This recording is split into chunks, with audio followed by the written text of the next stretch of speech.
전라북도 익산의 5월 새벽은 아직 어둠이 채 가시지 않은 시간부터 시작됩니다.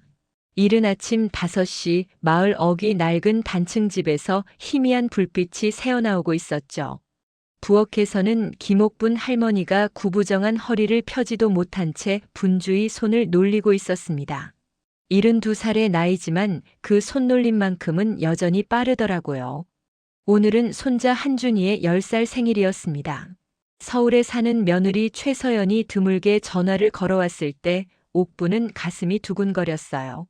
어머니, 이번엔 택배 말고 직접 오세요. 준이가 할머니 보고 싶대요. 그 한마디에 옥부는 밤새 잠을 설쳤습니다. 며느리가 먼저 연락을 해온 게 도대체 몇 년 만인지 기억조차 가물가물했거든요. 옥부는 전날부터 장을 보러 익산 중앙시장까지 나갔습니다. 버스비 2,300원이 아까웠지만 손자를 위해서라면 아무것도 아니었죠. 시장 떡집 앞에서 한참을 망설이다가 수수떡 한 판을 샀습니다. 12,000원.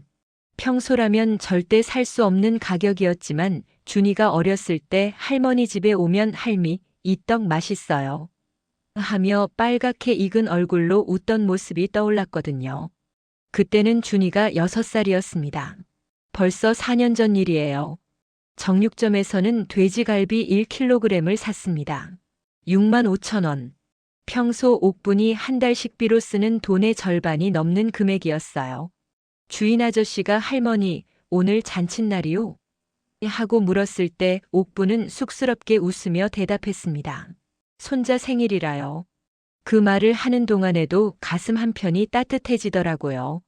집으로 돌아온 옥부는 곧장 부엌으로 향했습니다. 냉장고에서 작년에 담가둔 마늘 장아찌를 꺼내고 텃밭에서 방금 뜯어온 상추와 깻잎을 정성스럽게 다듬었어요. 갈비는 하룻밤 재워야 맛이 제대로 배어든다며 간장과 설탕, 다진 마늘을 넣고 치대기 시작했습니다. 관절이 시큰거렸지만 참았어요. 손자를 위한 일인데 이 정도쯤이야. 새벽 5시부터 시작한 요리는 오전 11시가 되어서야 끝났습니다. 보온 도시락통 3개에 갈비와 장아찌, 나물을 정갈하게 담았어요. 수수떡은 따로 종이 상자에 넣고 보자기로 곱게 싸맸습니다. 옥부는 거울 앞에 섰습니다. 주름진 얼굴이 낯설게 느껴졌어요. 언제 이렇게 늙었나 싶더라고요. 옷장을 열어 평소 입지 않던 회색 투피스를 꺼냈습니다. 15년 전 남편 장례식 때 입었던 옷이었어요. 그 뒤로는 한 번도 걸친 적이 없었죠. 먼지를 털어내고 다림질을 했습니다. 구겨진 주름이 펴지면서 옥분의 마음도 조금은 펴지는 것 같았습니다. 거울 속 자신을 보며 중얼거렸어요. 그래도 봐줄만 하네. 익산역까지는 택시를 탔습니다. 8,500원. 평소라면 버스를 타고 갈아타고 해서 1시간 반을 가는 거리지만 오늘만큼은 음식이 상할까봐 택시를 불렀습니다. 기사 아저씨가 어디 가시는 길이요?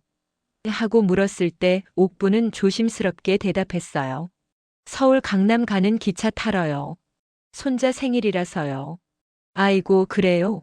잘 다녀오시오. 그 한마디에 옥부는 괜히 눈시울이 뜨거워졌습니다. 누군가 자신의 이야기를 들어주고 응원해주는 게 얼마나 오랜만인지 몰랐거든요. 기차 안은 한산했습니다. 주중 낮 시간대라 그런지 좌석의 절반도 차지 않았어요. 옥부는 창가 자리에 앉아 보온통을 무릎 위에 올려놓았습니다. 혹시라도 음식이 쏟아질까봐 꼭 껴안고 있었죠. 창밖으로 익산의 들판이 빠르게 지나갔습니다. 초록빛 모내기가 한창인 논들, 비닐하우스들, 그리고 간간히 보이는 낡은 농가들.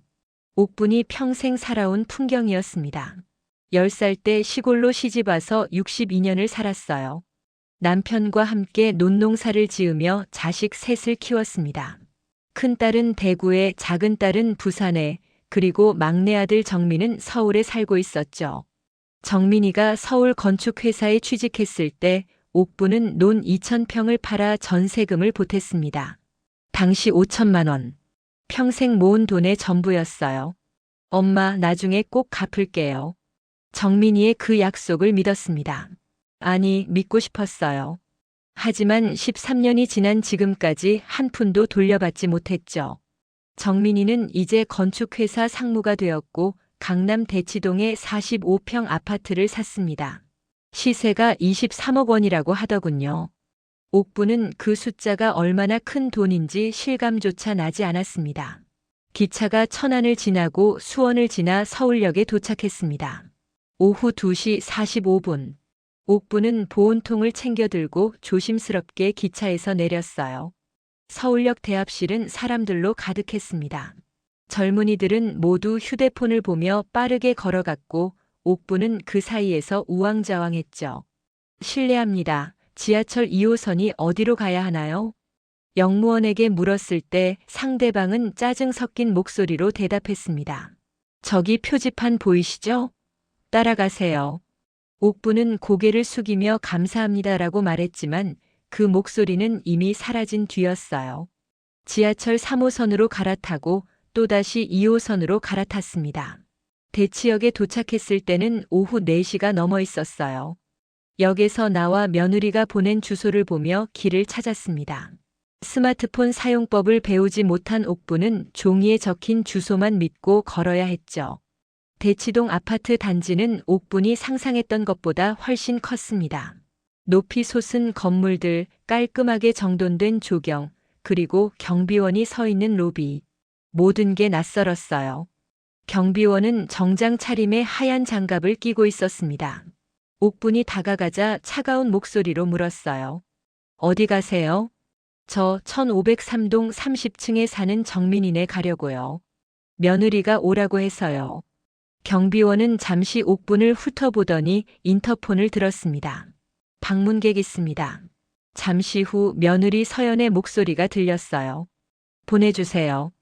그제야 경비원은 고개를 끄덕이며 들어가세요라고 말했습니다. 엘리베이터를 타고 30층으로 올라갔습니다. 올라가는 동안 옥부는 자신의 손을 내려다봤어요. 거칠고 주름진 손. 평생 흙을 만지고 빨래를 하고 밥을 지으며 살아온 손이었습니다. 며느리의 손은 어땠던가? 옥부는 문득 궁금해졌죠. 아마도 하얗고 부드러울 거예요. 초인종을 누르자 곧 문이 열렸습니다. 현관에서 나타난 서연은 화이트 톤의 원피스를 입고 있었어요. 머리는 단정하게 뒤로 넘겼고 얼굴에는 옅은 화장이 되어 있었습니다. 그 모습이 마치 텔레비전 속 연예인 같았어요. 어머니 오셨어요. 서연의 목소리는 평소보다 높았지만 어딘가 경계하는 느낌이 들었습니다. 옥부는 웃으며 대답했어요. 그래, 준이 생일인데 할미가 와야지. 짐이 많으시네요. 아이고, 이게 뭐. 먹을 것 좀 가져왔지. 옥부는 신발을 벗고 집 안으로 들어갔습니다. 거실은 넓었어요. 아니, 넓다는 표현으로는 부족할 정도였죠. 하얀 대리석 바닥, 커다란 창문 너머로 보이는 서울 전경, 그리고 세련된 가구들. 옥부는 자신이 이 집에 어울리지 않는다는 걸 본능적으로 느꼈습니다. 준이는 어디 있노? 학원 갔어요. 조금 있으면 올 거예요. 서연의 대답은 짧았습니다. 옥부는 보온통을 식탁 위에 올려놓으며 말했어요. 갈비 구워왔는디 따뜻할 때 먹으면 맛있을 끼야. 하지만 서연은 보온통을 바라보는 표정이 그리 밝지 않았습니다. 어머니, 요즘은 배달 음식이 편해서요. 그리고 준이가 기름진 음식 먹으면 배탈 나거든요. 그 말에 옥분의 미소가 굳었습니다. 하지만 곧 다시 웃으며 말했어요. 그래도 할미 손맛이 있는데 한 번만 먹어봐라. 서연은 대답 대신 냉장고 문을 열었습니다. 그 안은 온갖 유기농 채소와 수입 과일로 가득했어요. 옥분이 가져온 음식이 들어갈 자리는 보이지 않았습니다. 일단 여기 두세요. 나중에 정리할게요. 서연의 말투는 정중했지만 어딘가 차갑게 느껴졌습니다. 옥부는 더 이상 말을 하지 못하고 거실 소파에 앉았어요. 소파는 너무 푹신해서 엉덩이가 깊숙이 빠져들었습니다. 익숙하지 않은 감촉이었죠. 오후 6시가 되어서야 손자 준이가 학원에서 돌아왔습니다. 문을 열고 들어선 준이는 옥분을 보자 잠시 멈칫했어요. 할머니? 목소리가 어색했습니다. 그럴 수밖에 없었죠. 4년 만에 만나는 거였으니까요. 준아, 할미다. 많이 컸구나. 옥부는 벌떡 일어나 준이에게 다가갔습니다. 준이는 어색하게 웃으며 안녕하세요라고 인사했어요. 예전처럼 할미라고 부르며 달려오지 않았습니다. 그 모습에 옥분의 가슴 한편이 아려왔지만 티내지 않으려 애썼어요. 수수떡 가져왔다. 내가 좋아하던 거. 옥부는 종이 상자를 열었습니다. 달콤한 수수향이 거실에 퍼졌어요. 준이의 눈이 반짝였습니다. 와, 이거 맛있어 보인다. 하지만 그 순간 서연의 목소리가 날카롭게 끼어들었습니다. 준아, 그거 먹으면 안 돼. 알레르기 있잖아. 엄마, 난 괜찮은데요. 안 돼. 서연은 단호하게 상자를 닫았습니다. 옥부는 멍하니 그 모습을 바라봤어요. 알레르기? 준이가 알레르기가 있다는 말은 처음 들었습니다. 아니, 어쩌면 알려주지 않았던 걸지도 몰라요. 그날 저녁 식탁에는 옥분이 가져온 음식 대신 배달 초밥이 놓였습니다. 한 세트에 6만 원짜리 고급 초밥이었죠. 옥분은 젓가락을 들며 조심스럽게 물었어요. 내가 가져온 갈비는 안 먹을 끼가? 어머니, 저희 입맛에는 좀 안 맞아요. 그리고 냉장고에도 안 들어가서요. 서연의 말에 옥부는 더 이상 아무 말도 할 수 없었습니다. 초밥을 한 점 집어들었지만 목으로 넘어가지 않았어요. 눈물이 날 것 같아 억지로 참았습니다. 손자 준이는 계속 초밥만 먹었고 아들 정민은 휴대폰만 들여다보고 있었죠. 식사가 끝나고 준이는 자기 방으로 들어갔습니다. 옥부는 거실 소파에 혼자 앉아 있었어요. 텔레비전에서는 시골 다큐멘터리가 나오고 있었습니다. 옥분이 사는 익산과 비슷한 풍경이었죠. 저기가 우리 동네랑 비슷하네. 옥분이 중얼거리자 서연이 리모컨을 들고 채널을 돌렸습니다. 어머니, 이런 프로그램은 준이 정서에 안 좋아요. 그래도 정이 있는 풍경인데. 어머니 세대 방식은 요즘 아이들한테 안 맞아요. 너무 비합리적이거든요. 비합리적. 그 단어가 옥분의 가슴에 박혔습니다. 자신이 평생 살아온 방식이, 손자를 위해 정성껏 준비한 음식이 모두 비합리적이라는 말로 정리되는 순간이었어요. 옥부는 입술을 깨물었습니다. 밤 9시 옥부는 화장실에 다녀오다가 부엌을 지나쳤습니다. 그곳에서 자신이 가져온 보온통이 쓰레기통 옆에 놓인 걸 봤어요. 아직 열어보지도 않은 채로요. 옥부는 그 자리에 멈춰 섰습니다. 가슴이 먹먹했어요. 눈물이 차올랐지만 흘리지 않았습니다. 대신 조용히 방으로 돌아갔죠. 그날 밤 옥부는 잠을 이루지 못했습니다. 천장을 바라보며 생각했어요. 내가 뭘 잘못한 걸까? 하지만 답은 나오지 않았습니다. 다음 날 아침 일찍 일어난 옥부는 가방을 챙겼어요. 며느리와 아들은 아직 자고 있었고 준이는 학교에 갔습니다. 현관문을 나서며 옥부는 뒤돌아봤습니다. 이 집은 너무 컸고 너무 차가웠어요. 자신이 있을 자리는 없었습니다. 엘리베이터를 타고 내려가며 옥부는 중얼거렸어요. 이제 그만 가야겠다. 익산행 기차는 오후 1시 40분에 출발했습니다. 옥부는 창가 자리에 앉아 서울의 풍경이 멀어지는 걸 바라봤어요. 고층 빌딩들이 점점 작아지고 그 자리를 아파트 단지들이 채웠습니다. 그리고 얼마 지나지 않아 논밭이 보이기 시작했죠. 기차 안은 조용했습니다. 평일 오후라 승객도 많지 않았어요. 옆자리에는 60대 중반쯤 되어 보이는 여자가 앉아 있었습니다. 그 여자가 먼저 말을 걸어왔어요. 어디 다녀오시는 길이요? 서울 갔다 오는 길입니다. 아이고, 먼데 다녀오셨네요. 자식들 보러 가셨나? 옥부는 잠시 망설이다가 고개를 끄덕였습니다. 손자 생일이라서요. 그 말을 하는 순간 목이 메었어요. 옆자리 여자는 옥분의 표정을 보더니 조심스럽게 물었습니다. 근디 표정이 안 좋으신디요? 무슨 일 있었어요? 옥분은 고개를 저었습니다. 아니라요. 그냥 좀 피곤해서요. 더 이상 말하고 싶지 않았어요. 말을 하다 보면 눈물이 날 것 같았거든요. 옆자리 여자는 더 묻지 않고 조용히 자기 일을 했습니다. 그 배려가 고마웠어요. 익산역에 도착한 건 오후 4시 10분이었습니다. 역 앞 버스 정류장에서 마을로 가는 버스를 기다렸어요. 5분쯤 지나자 낡은 마을버스가 도착했습니다. 기사 아저씨는 옥분을 보더니 반갑게 인사했어요. 할매, 서울 갔다 왔제? 그래라, 손자 보고 왔어라. 잘 다녀왔네잉. 손자가 좋아했제? 옥분은 애써 웃으며 대답했습니다. 그럼 많이 좋아했제라. 거짓말이었어요. 준이는 할머니를 보고도 그다지 반가워하지 않았습니다. 아니, 어색해했죠. 하지만 그 사실을 말할 수는 없었어요. 버스는 30분을 달려 마을 입구에 멈춰 섰습니다. 옥분은 내려서 집까지 걸어갔어요. 500m 남짓한 거리였지만 오늘따라 유난히 멀게 느껴졌습니다. 다리가 무거웠고 가슴은 더 무거웠어요. 집 대문을 열자 텅 빈 마당이 보였습니다. 남편이 죽고 나서 15년째 옥분은 혼자 이 집을 지키고 있었어요. 부엌으로 들어가 가방을 내려놓았습니다. 그제야 보온통이 눈에 들어왔죠. 서울에서 가져온 그대로였어요. 옥분은 보온통 뚜껑을 열었습니다. 돼지갈비는 아직 따뜻했어요. 하지만 아무도 먹지 않았죠. 며느리는 냉장고에도 넣지 않았고 아들은 쳐다보지도 않았습니다. 준이는 알레르기 때문에 먹을 수 없다고 했고요. 이 음식을 누가 먹을라나? 옥분은 중얼거리며 갈비 한 점을 집어들었습니다. 입에 넣고 씹었지만 맛이 느껴지지 않았어요. 그냥 기계적으로 씹고 삼켰습니다. 눈물이 흘러내렸지만 닦지 않았어요. 그냥 흐르는 대로 두었죠. 저녁을 먹고 나서 옥분은 거실에 앉았습니다. 텔레비전을 켰지만 무슨 내용인지 들어오지 않았어요. 머릿속에는 며느리 서연의 목소리만 맴돌았습니다. 어머니 세대 방식은 비합리적이에요.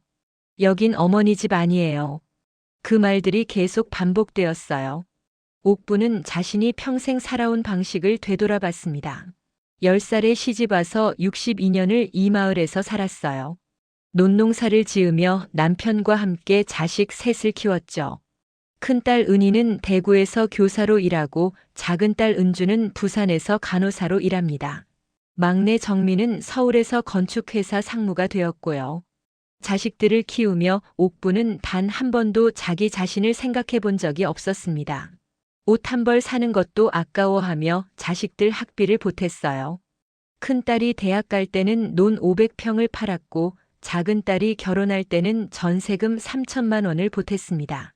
막내 정민이 서울로 갈 때는 논 2,000평을 팔아 5천만 원을 쥐어줬죠. 나중에 꼭 갚을게요, 엄마. 정민이의 약속을 믿었습니다. 아니, 믿어야 했어요. 그게 부모의 마음이니까요. 하지만 13년이 지난 지금까지 한 푼도 돌려받지 못했습니다. 정민이는 강남에 23억짜리 아파트를 샀고 수입차를 몰고 다니며 해외여행을 다녔어요. 하지만 어머니에게 용돈 한 번 보낸 적이 없었죠. 큰딸 은희는 가끔 전화를 걸어왔습니다. 엄마 잘 계시죠? 바빠서 못 가봐요. 작은딸 은주는 명절에만 연락했어요. 엄마, 올 추석에는 시댁 가야 해서요. 미안해요. 그럴 때마다 옥분은 괜찮다. 너희들 일이 중요하제라고 대답했습니다. 하지만 속으로는 외로웠어요. 밤이 깊어갔습니다. 옥분은 잠자리에 들었지만 잠이 오지 않았어요. 천장을 바라보며 생각했습니다. 내가 뭘 잘못한 걸까? 내가 뭘 더 해줬어야 했을까? 하지만 답은 나오지 않았죠. 다음 날 아침 옥분은 평소처럼 새벽 6시에 일어났습니다. 텃밭으로 나가 상추와 깻잎을 뜯었어요. 토마토도 몇 개 따서 바구니에 담았죠. 아침을 먹고 나서 마을 어귀까지 산책을 나갔습니다. 마을 정자에는 동네 할머니들이 모여 있었어요. 옥분을 보더니 한 할머니가 물었습니다. 옥분이 서울 갔다 왔다며? 손자 잘 봤제? 그럼 나 많이 컸더라고. 잘 됐네. 며느리가 잘해주제? 그 질문에 옥분은 잠시 말을 잃었습니다.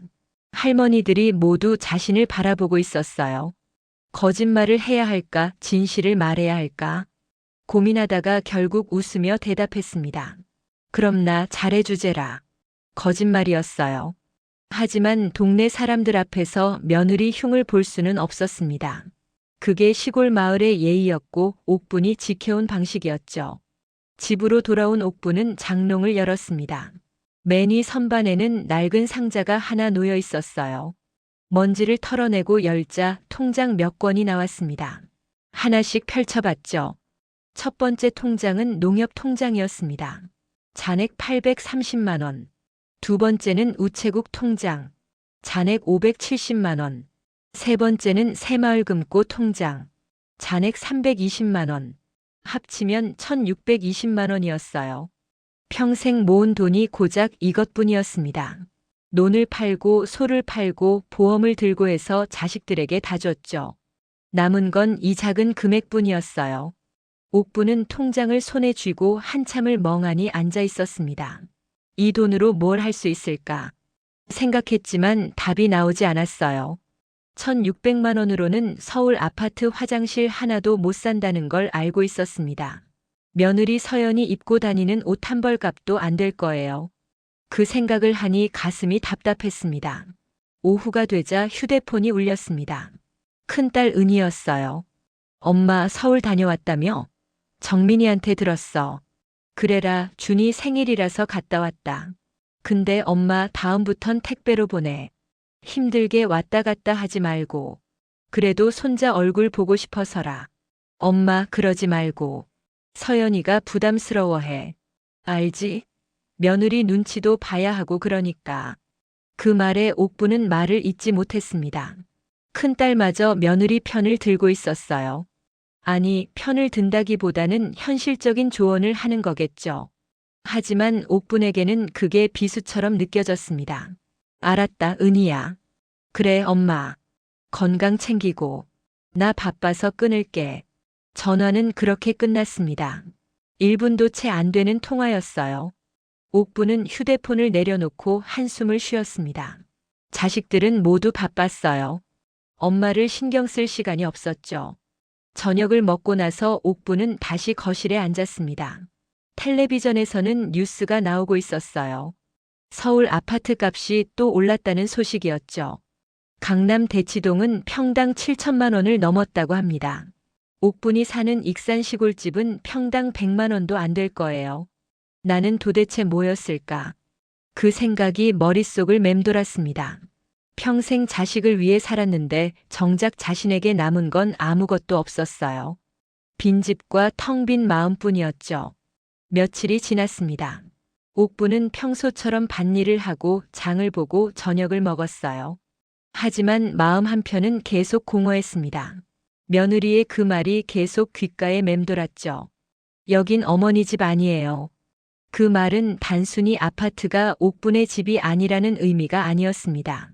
옥분이 그곳에 속하지 않는다는, 환영받지 못한다는 선언이었어요. 옥분은 그제야 깨달았습니다. 자신은 이제 어디에도 속하지 못하는 사람이 되었다는 걸요. 어느 날 밤 옥분은 노트북을 꺼냈습니다. 3년 전 작은 딸 은주가 사준 거였어요. 엄마, 이거 배워두면 편할 거야. 유튜브도 보고 검색도 하고. 하지만 옥부는 사용법을 잘 몰랐습니다. 간신히 전원을 켜고 인터넷을 열었어요. 검색창에 천천히 글자를 입력했습니다. 유언장 작성. 엔터를 누르자 수많은 검색 결과가 나왔어요. 옥부는 그중 하나를 클릭했습니다. 법무법인 광고가 나왔죠. 유언장 작성, 공증까지 원스톱으로. 옥부는 그 글을 읽으며 생각했습니다. 내가 죽으면 이 돈을 어디에 쓸까? 자식들에게 줘야 할까요? 아니면 다른 곳에 쓸까요? 고민이 깊어졌어요. 또 다른 검색어를 입력했습니다. 노년 기부. 이번에도 많은 결과가 나왔어요. 장학재단, 복지관, 독거노인 지원센터. 옥부는 하나하나 읽어 내려갔습니다. 그러다 문득 손자 준이의 얼굴이 떠올랐어요. 준이는 나를 기억이나 할까? 4년 만에 만난 손자는 할머니를 어색해했습니다. 예전처럼 할미 하며 달려오지 않았어요. 옥부는 알고 있었습니다. 며느리가 준이에게 할머니 이야기를 하지 않았을 거라는 걸요. 노트북을 끄고 옥부는 다시 통장들을 꺼내봤습니다. 1620만 원. 이 돈으로 무엇을 할 수 있을까? 생각하다 보니 한 가지 아이디어가 떠올랐어요. 이 돈을 준이 이름으로 장학금을 만들면 어떨까? 그렇게 하면 준이가 나중에 커서 할머니를 기억할 수 있을 거예요. 할머니가 자신을 사랑했다는 걸 알 수 있겠죠. 옥부는 그 생각에 마음이 조금 가벼워졌습니다. 하지만 동시에 다른 생각도 들었어요. 내 인생은 어떻게 되는 거지? 지금까지 자식들을 위해 살았는데 앞으로도 그래야 할까요? 아니면 이제는 나를 위해 살아야 할까요? 옥부는 잠자리에 들며 생각했습니다. 답은 아직 나오지 않았지만 한 가지는 확실했어요. 이제는 변해야 한다는 것. 더 이상 남의 인생을 살 수는 없다는 것.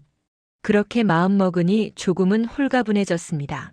새벽 2시 옥부는 여전히 잠들지 못하고 있었어요. 창밖으로는 개구리 소리가 들렸습니다. 5월의 밤은 깊었고 옥분의 고민도 깊어갔죠. 내일은 법무법인에 전화를 해봐야겠다. 그렇게 결심하고 나서야 옥부는 조금씩 잠이 들기 시작했습니다. 내일부터는 달라질 거예요. 아니, 달라져야만 했습니다. 다음 날 아침 옥부는 평소보다 일찍 일어났습니다. 새벽 5시 반. 아직 동이 트기 전이었지만 잠을 더 잘 수가 없었어요. 어젯밤 내린 결심이 머릿속을 맴돌았죠. 아침을 간단히 먹고 나서 옥부는 노트북을 다시 켰습니다. 어제 봤던 법무법인 홈페이지를 찾아 전화번호를 적었어요. 오전 9시가 되자 곧바로 전화를 걸었습니다. 여보세요, 법무법인 정도입니다. 아, 저기, 유언장 작성하고 싶은디요. 네, 고객님. 방문 상담 원하시나요? 그래야 할 것 같은디요. 언제 가면 되겠어요? 오늘 오후 2시 어떠세요? 전주 사무실로 오시면 됩니다. 알겠습니다. 감사합니다. 전화를 끊고 나서 옥부는 한참을 멍하니 앉아 있었습니다. 유언장. 그 단어가 낯설었어요. 평생 생각해 본 적 없는 일이었죠. 하지만 이제는 해야 할 때가 온 것 같았습니다. 옷장을 열어 깨끗한 옷을 꺼냈습니다. 회색 블라우스에 검은색 바지. 거울을 보며 머리를 빗었어요. 주름진 얼굴이 보였지만 오늘따라 눈빛만은 또렷했습니다. 익산에서 전주까지는 버스로 1시간 반 정도 걸렸어요. 시외버스 터미널에서 표를 끊었습니다. 편도 7,200원. 옥부는 창가 자리에 앉아 창밖을 바라봤죠. 논밭이 펼쳐진 풍경이 스쳐 지나갔습니다. 버스 안에는 사람들이 많지 않았어요. 앞자리에는 젊은 여자가 휴대폰을 보고 있었고 뒷자리에는 중년 남자가 졸고 있었습니다. 옥부는 가방을 무릎 위에 올려놓고 통장들을 만져봤어요. 가방 안에는 3개의 통장이 들어있었죠. 전주에 도착한 건 오후 1시 20분이었습니다. 터미널에서 내려 택시를 탔어요. 법무법인 정도로 가주세요. 기사는 고개를 끄덕이며 출발했습니다. 10분쯤 지나 시내 한복판의 오피스텔 건물 앞에 도착했죠. 택시비는 6,500원이었어요. 건물은 15층짜리였습니다. 로비에서 엘리베이터를 타고 7층으로 올라갔어요. 복도 끝에 법무법인 정도라는 간판이 보였습니다. 문을 열고 들어가자 깔끔한 사무실이 나타났죠. 어서 오세요. 예약하신 분이세요? 젊은 여직원이 웃으며 물었습니다. 옥부는 고개를 끄덕였어요. 네, 2시에 예약했는디요. 여직원은 옥분을 상담실로 안내했습니다. 넓지 않은 공간이었지만 깨끗하게 정돈되어 있었어요. 잠시 후 40대 중반쯤 되어 보이는 변호사가 들어왔습니다. 정장을 입고 안경을 낀 남자였어요. 안녕하세요. 변호사 박민수입니다. 악수를 청하며 자리에 앉았죠. 유언장 작성 상담하러 오셨다고요? 네, 그렇습니다. 혹시 재산이 어느 정도 되시는지 여쭤봐도 될까요? 옥부는 가방에서 통장들을 꺼내 테이블 위에 놓았습니다. 이게 전부입니다. 합치면 1,620만 원 정도 되는디요. 변호사는 통장들을 훑어보더니 고개를 끄덕였어요. 다른 재산은 없으신가요? 부동산이라든지. 집이 하나 있긴 한디 그건 제 명의가 아니고 남편 명의라서요. 남편이 돌아가시고 나서도 명의 변경을 안 했습니다. 아, 그럼 상속 절차를 먼저 밟으셔야 할 것 같은데요. 그건 나중에 하겠습니다. 일단 이 돈만 먼저 정리하고 싶어서라요. 변호사는 잠시 생각하더니 물었습니다. 이 돈을 누구에게 물려주실 계획이신가요? 그 질문에 옥부는 잠시 말을 잃었어요. 누구에게 줄까? 고민했던 부분이었죠. 손자 이름으로 장학금을 만들고 싶은디요.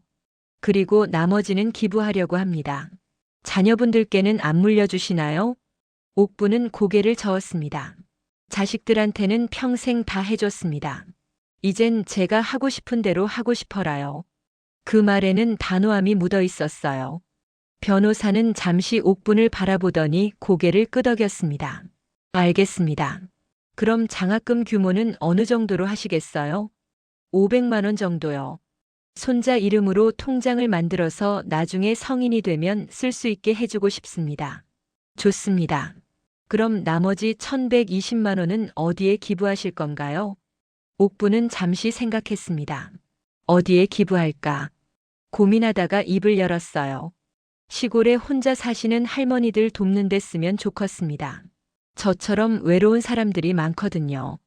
변호사는 고개를 끄덕이며 메모를 했습니다. 그럼 독거노인 지원센터나 복지관으로 기부하는 게 좋겠네요. 제가 알아보고 추천해 드리겠습니다. 감사합니다. 참고로 유언장 작성과 공증 비용이 50만 원 정도 듭니다. 괜찮으신가요? 50만 원. 적지 않은 돈이었지만 옥부는 고개를 끄덕였어요. 괜찮습니다. 제대로 하고 싶어라요. 변호사는 미소를 지으며 서류를 꺼냈습니다. 그럼 지금부터 유언장 내용을 작성하겠습니다. 천천히 말씀해 주세요. 1시간 반 동안 옥분과 변호사는 유언장 내용을 정리했어요. 손자 한준에게는 500만 원을 신탁 형태로 남기고 나머지는 익산시 독거노인 복지관에 기부한다는 내용이었습니다. 그리고 중요한 조항 하나를 추가했죠. 며느리나 아들 이름은 절대 쓰지 마세요. 혹시 이유를 여쭤봐도 될까요? 옥부는 잠시 망설이다가 대답했습니다. 그 사람들은 이미 충분히 받았습니다. 이제 내 인생은 제가 결정하고 싶어라요. 변호사는 더 묻지 않았어요. 대신 조용히 문서를 작성했습니다. 오후 4시 모든 절차가 끝났습니다. 유언장은 공증을 거쳐 법적 효력을 갖게 되었어요. 옥부는 서류를 받아들고 한참을 들여다봤습니다. 이게 자신의 인생을 정리하는 문서라는 게 실감이 나지 않았죠. 가족분들이 나중에 이의를 제기할 수도 있습니다. 그럼 소송으로 갈 수 있어요. 변호사의 말에 옥부는 고개를 저었습니다. 상관없습니다. 제 뜻대로 하고 싶어라요. 그 말에는 흔들림이 없었어요. 사무실을 나와 엘리베이터를 탔습니다. 내려가면서 옥부는 가슴 한편이 후련해지는 걸 느꼈어요. 무거운 짐을 내려놓은 기분이었죠. 동시에 쓸쓸함도 밀려왔습니다. 평생 모은 돈이 고작 1,600만 원. 그것도 자식들에게 주지 않고 남에게 준다는 게 슬펐어요. 하지만 후회는 없었습니다. 며느리의 차가운 말투, 아들의 침묵, 손자의 어색한 눈빛. 그 모든 게 옥분에게 깨달음을 줬죠. 이제는 자신을 위해 살아야 한다는 걸요. 전주 시내를 걸으며 옥부는 카페 하나를 발견했습니다. 평생 카페에 가본 적이 없었어요. 커피는 집에서 믹스로 타먹는 게 전부였죠. 하지만 오늘은 들어가고 싶었습니다. 문을 열고 들어가자 따뜻한 커피 향이 났어요. 젊은 직원이 다가와 주문을 받았습니다. 뭘 드릴까요? 옥부는 메뉴판을 보며 당황했어요. 아메리카노, 카페라테, 카푸치노. 무슨 말인지 하나도 몰랐죠. 저기, 그냥 달달한 커피 주세요. 카페라테 드릴까요? 네, 그걸로 주세요. 사이즈는 어떻게 하시겠어요? 작은 걸로 주세요. 직원은 웃으며 주문을 받았습니다. 6,000원. 옥부는 지갑을 꺼내 10,000원짜리를 건넸어요. 거스름돈을 받고 자리에 앉았습니다. 창가 자리였죠. 잠시 후 커피가 나왔습니다. 하얀 거품이 올라간 따뜻한 음료였어요. 옥부는 조심스럽게 한 모금 마셨습니다. 달콤하고 부드러웠어요. 맛있네. 혼자 중얼거리며 웃었습니다. 카페에서 30분쯤 있다가 나왔습니다. 터미널로 가는 버스를 탔어요. 창밖으로 전주 시내가 지나갔죠. 한옥마을, 높은 건물들, 그리고 붐비는 거리. 옥부는 그 풍경을 바라보며 생각했습니다. 이제 뭘 하며 살까? 유언장은 작성했지만 앞으로의 삶은 여전히 막막했어요. 집에 돌아가면 또 혼자일 테고 자식들은 여전히 바쁠 테죠. 손자는 할머니를 기억하지 못할 거고요. 버스 터미널에서 익산행 버스를 탔습니다. 해가 기울고 있었어요. 오후 5시 40분. 집에 도착하면 저녁 7시쯤 될 것 같았죠. 버스 안에서 옥부는 휴대폰을 꺼냈습니다. 인터넷 검색창을 열었어요. 손가락으로 천천히 글자를 입력했습니다. 노년여행. 엔터를 누르자 여러 결과가 나왔죠. 실버 여행 상품, 노년 배낭여행, 혼자 떠나는 여행. 옥부는 그 글들을 하나하나 읽었습니다. 평생 여행 한 번 가본 적 없었어요. 신혼여행도 못 갔죠. 남편과 함께 논농사만 지으며 살았습니다. 나도 여행을 갈 수 있을까? 그 생각을 하니 가슴이 두근거렸어요. 하지만 동시에 두려움도 밀려왔습니다. 혼자서 어떻게 가나? 길을 잃으면 어쩌나? 돈은 얼마나 드나? 걱정이 꼬리를 물었죠. 다른 검색어를 입력했습니다. 실버 공동체. 이번에는 더 흥미로운 결과가 나왔어요. 고창 바닷가의 실버 마을, 제주도 귤밭 공동체, 강원도 산골 마을. 혼자 사는 노인들이 모여 사는 곳이었습니다. 옥부는 그중 하나를 클릭했어요. 고창 바닷가 실버 마을 소나무집. 사진을 보니 바다가 보이는 작은 집들이 모여 있었습니다. 텃밭도 있고 공동식당도 있었어요. 입주 비용은 보증금 300만 원에 월 40만 원이었죠. 여기라면 살 수 있을까? 옥부는 사진을 확대해서 봤습니다. 할머니들이 함께 텃밭을 가꾸고 있었어요. 웃는 얼굴들이 행복해 보였습니다. 옥부는 전화번호를 적어뒀어요. 익산에 도착한 건 저녁 7시 10분이었습니다. 마을버스를 타고 집으로 돌아왔어요. 대문을 열고 들어가니 텅 빈 집이 옥분을 맞이했습니다. 불을 켜고 부엌으로 갔죠. 저녁은 간단히 먹었습니다. 밥에 김치찌개 한 그릇. 혼자 먹는 저녁은 항상 쓸쓸했어요. 옥부는 밥을 먹으며 오늘 있었던 일을 떠올렸습니다. 유언장 작성, 카페에서 마신 커피, 그리고 실버마을. 설거지를 하고 나서 옥부는 거실에 앉았습니다. 노트북을 켜고 다시 소나무집 홈페이지를 찾아봤어요. 입주 절차, 생활 규칙, 프로그램 안내. 하나하나 읽어내려갔습니다. 여기로 가면 외롭지 않을까? 그 생각이 들자 마음이 움직였어요. 혼자 사는 이 집에서 벗어나고 싶었습니다. 자식들이 찾아오지 않는 이 공간에서 벗어나고 싶었죠. 옥부는 메모장에 전화번호를 적었습니다. 내일 아침에 전화를 걸어봐야겠다고 생각했어요. 새로운 시작이 필요했습니다. 더 이상 과거에 얽매여 살 수는 없었죠. 밤 10시 옥부는 잠자리에 들었습니다. 천장을 바라보며 생각했어요. 내일부터 달라질 거다. 아니, 달라져야 한다. 그렇게 다짐하고 나니 마음이 조금 편해졌습니다. 창밖으로 개구리 소리가 들렸어요. 5월의 밤은 여전히 깊었고 옥분의 결심은 더 깊어졌습니다. 이제는 자신을 위해 살 때가 왔어요. 누구의 엄마도 누구의 시어머니도 아닌 그냥 김옥분으로 살아가야 할 시간이었죠. 다음 날 아침 옥분은 새벽 6시에 눈을 떴습니다. 평소보다 30분 늦은 시간이었어요. 어젯밤 깊은 잠에 빠져들었던 것 같았죠. 오랜만에 편안한 잠이었습니다. 세수를 하고 아침을 준비했어요. 된장찌개에 밥 한 공기. 혼자 먹는 아침이었지만 오늘은 왠지 맛있게 느껴졌습니다. 식사를 마치고 설거지를 하는데 시계를 봤어요. 아침 7시 40분. 소나무 집에 전화를 걸기엔 아직 이른 시간이었죠. 텃밭으로 나가 상추를 뜯었습니다. 이슬이 맺힌 잎사귀가 싱싱했어요. 옥부는 상추를 바구니에 담으며 생각했습니다. 이 텃밭도 곧 떠나게 되겠구나. 52년 동안 갖고 온 땅이었어요. 남편과 함께 처음 만들었을 때가 떠올랐습니다. 옥부나 여기다 상추랑 깻잎 심자.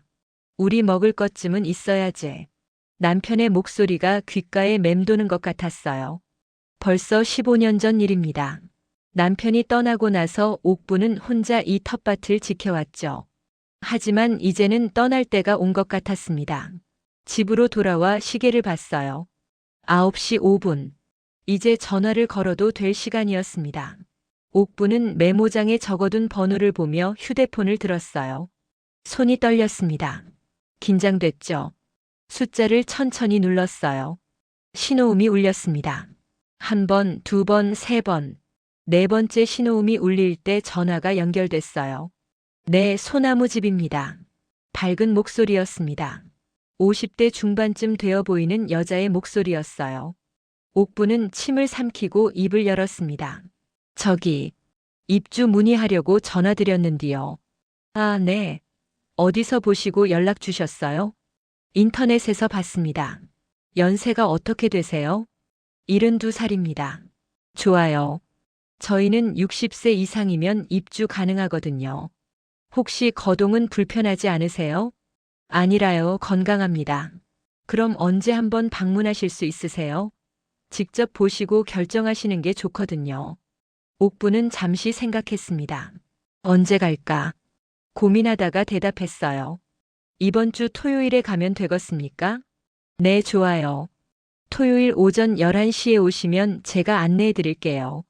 성함이 어떻게 되세요? 김옥분입니다. 네, 김옥분님. 토요일에 뵙겠습니다. 주소는 문자로 보내드릴게요. 전화를 끊고 나서 옥부는 한숨을 내쉬었습니다. 가슴이 두근거렸어요. 새로운 시작이 다가오고 있었죠. 두렵기도 했지만 동시에 기대도 됐습니다. 토요일까지는 나흘이 남았어요. 옥부는 그동안 집을 정리하기로 했습니다. 52년 동안 살아온 집이었죠. 물건들도 많았고 추억도 쌓여 있었습니다. 장롱을 열어 옷들을 꺼냈어요. 남편의 옷도 아직 그대로 있었습니다. 옥부는 남편의 옷을 한 벌 한 벌 만져봤어요. 세탁한 지 오래되어 먼지 냄새가 났지만 여전히 남편의 채취가 남아있는 것 같았습니다. 여보, 미안해요. 이제 내가 살아야 할 것 같아요. 중얼거리며 옷들을 상자에 담았습니다. 동네 복지관에 기증하기로 했어요. 누군가에게는 필요한 물건이 될 테니까요. 부엌 찬장도 정리했습니다. 그릇들, 냄비들, 오래된 조리 도구들. 하나하나 꺼내며 추억이 떠올랐어요. 큰딸을 낳았을 때 시어머니가 사준 뚝배기, 작은 딸 돌잔치 때 쓰던 녹그릇, 막내 정민이 첫 생일에 쓰던 은수저. 다 필요 없는 것들이네. 옥부는 쓸쓸하게 웃었습니다. 추억은 소중하지만 이제는 놓아줘야 할 때였어요. 필요한 것만 남기고 나머지는 정리하기로 했습니다. 이틀 동안 집을 정리하고 나니 방이 훨씬 넓어 보였어요. 옥부는 깨끗해진 집을 둘러보며 생각했습니다. 이제 이 집도 떠나는구나. 52년의 세월이 담긴 공간이었지만 더 이상 미련은 없었어요. 금요일 저녁 옥부는 큰딸 은희에게 전화를 걸었습니다. 한참 신호음이 울리다가 연결됐어요. 엄마, 무슨 일이야? 은희야, 엄마가 할 말이 있어서라. 뭔데? 급한 거야? 내가 고창으로 이사 갈 것 같다. 잠시 침묵이 흘렀습니다. 은희가 당황한 목소리로 물었어요. 뭐? 갑자기 무슨 소리야? 실버 공동체라고 있더라. 거기로 가려고. 엄마, 거기가 어디야? 왜 갑자기 그런 생각을 해? 혼자 사는 게 외로워서라. 나 같은 사람들이 모여 사는 곳이 있다더라고. 엄마. 은희의 목소리가 흔들렸습니다. 옥부는 계속 말했어요. 그리고 유언장도 썼다. 내가 죽으면 너희들한테는 안 줄 끼야. 손자 준이 이름으로 장학금 만들고 나머지는 기부하려고. 엄마, 정신 차려. 무슨 소리를 하는 거야? 정신 차린 소리다. 이제 내 인생은 내가 살고 싶어. 엄마가 우리한테 서운한 게 있어? 말해봐. 우리가 뭘 잘못했어? 그 질문에 옥부는 한참 말이 없었습니다. 서운한 게 있냐고요? 많았죠. 하지만 말해봤자 소용없다는 걸 알고 있었어요. 서운한 게 아니라 그냥 이제 내 삶을 살고 싶다는 끼야. 엄마, 제발 그러지 마. 우리가 잘못했으면 사과할게. 정민이한테도 말할게. 은희야, 내 결정이다. 바꾸지 않을 끼야. 엄마. 옥부는 더 이상 말하지 않고 전화를 끊었습니다. 가슴이 아팠어요.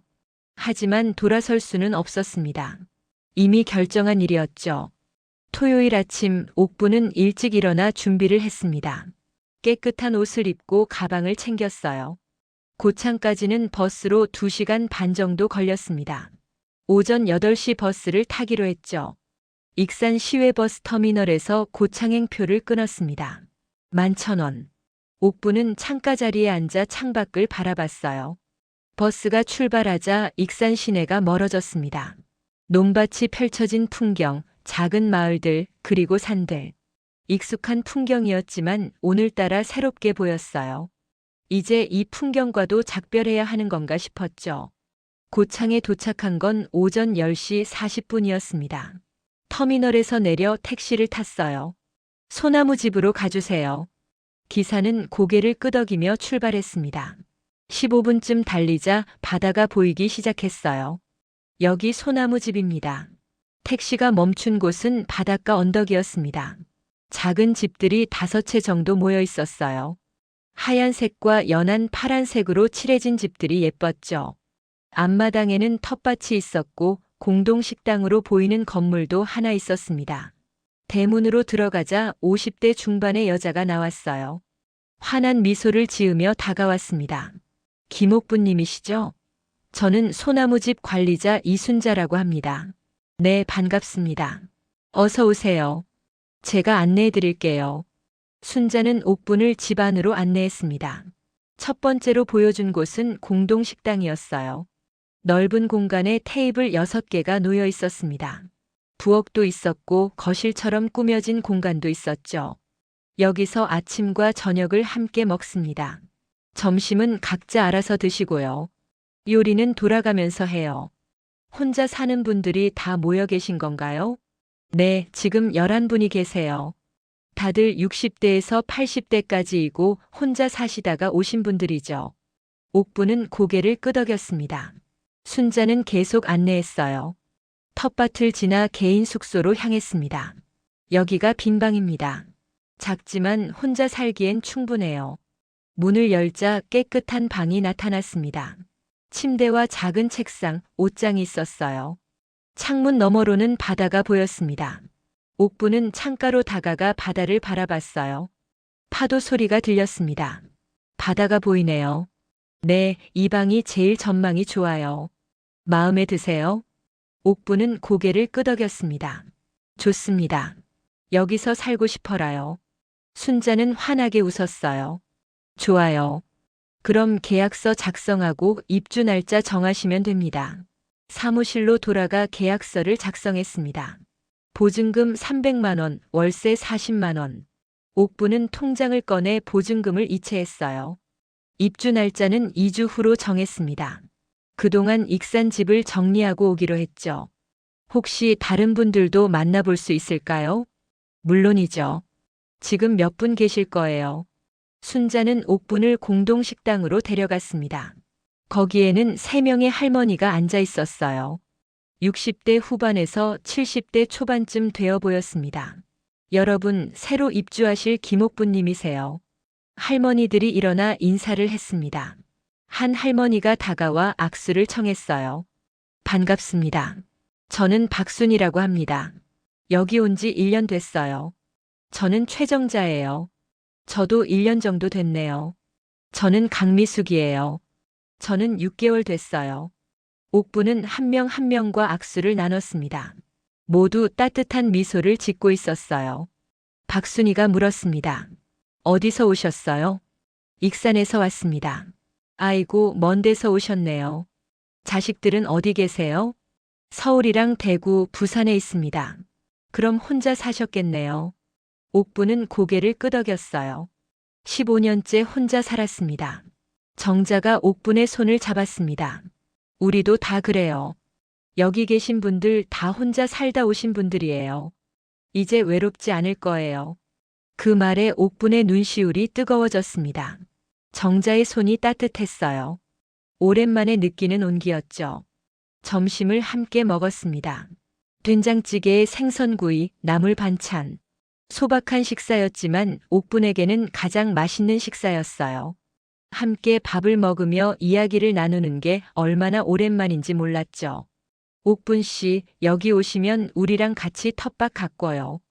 요즘 상추랑 토마토 잘 자라고 있어요. 미숙의 말에 옥분은 웃었습니다. 저 밭일은 잘합니다. 평생 해왔거들라요. 할머니들이 박수를 쳤어요. 오후 2시 옥분은 소나무 집을 떠났습니다. 돌아가는 택시 안에서 뒤를 돌아봤어요. 바다가 보이는 작은 집들. 저곳이 앞으로 자신이 살 곳이었습니다. 익산으로 돌아오는 버스 안에서 옥분은 창밖을 바라봤습니다. 해가 기울고 있었어요. 노을이 아름다웠죠. 옥분은 가슴 한편이 벅차올랐습니다. 새로운 시작. 그 단어가 계속 머릿속을 맴돌았어요. 2주일 후 옥분은 짐을 쌌습니다. 많지 않았어요. 옷 몇 벌과 이불, 그리고 사진 몇 장. 그게 전부였죠. 집은 비워두기로 했습니다. 언젠가 자식들이 처리하겠죠. 큰딸 은희가 전화를 걸어왔습니다. 엄마, 정말 가는 거야? 옥분은 대답했어요. 그래, 간다. 은희는 더 이상 말리지 않았습니다. 대신 한숨만 내쉬었죠. 택시를 불렀습니다. 기사가 짐을 싣는 걸 도와줬어요. 옥분은 마지막으로 집을 둘러봤습니다. 52년을 산 집, 남편과 함께 자식들을 키운 집. 하지만 이제는 떠나야 할 곳이었어요. 가겄습니다. 중얼거리며 대문을 닫았습니다. 택시가 출발하자 집이 점점 멀어졌어요. 옥분은 뒤를 돌아보지 않았습니다. 앞만 보고 갔죠. 고창 소나무 집에 도착한 건 오후 3시였습니다. 순자가 반갑게 맞아줬어요. 어서 오세요, 옥분 씨. 할머니들도 나와서 짐을 옮기는 걸 도와줬습니다. 방에 짐을 풀고 나서 옥분은 창가에 앉았어요. 바다가 보였습니다. 파도가 밀려왔다 밀려갔다 했죠. 옥분은 그 광경을 한참 바라봤습니다. 저녁 식사 시간이 됐습니다. 공동 식당으로 가니 11명의 할머니들이 모여 있었어요. 모두 옥분을 반겼습니다. 옥분 씨, 여기 앉으세요. 순이가 자리를 권했습니다. 옥분은 그 자리에 앉았어요. 식탁에는 따뜻한 음식들이 놓여 있었습니다. 김치찌개, 불고기, 나물, 그리고 밥. 자, 다 같이 먹읍시다. 순자의 말에 할머니들이 수저를 들었습니다.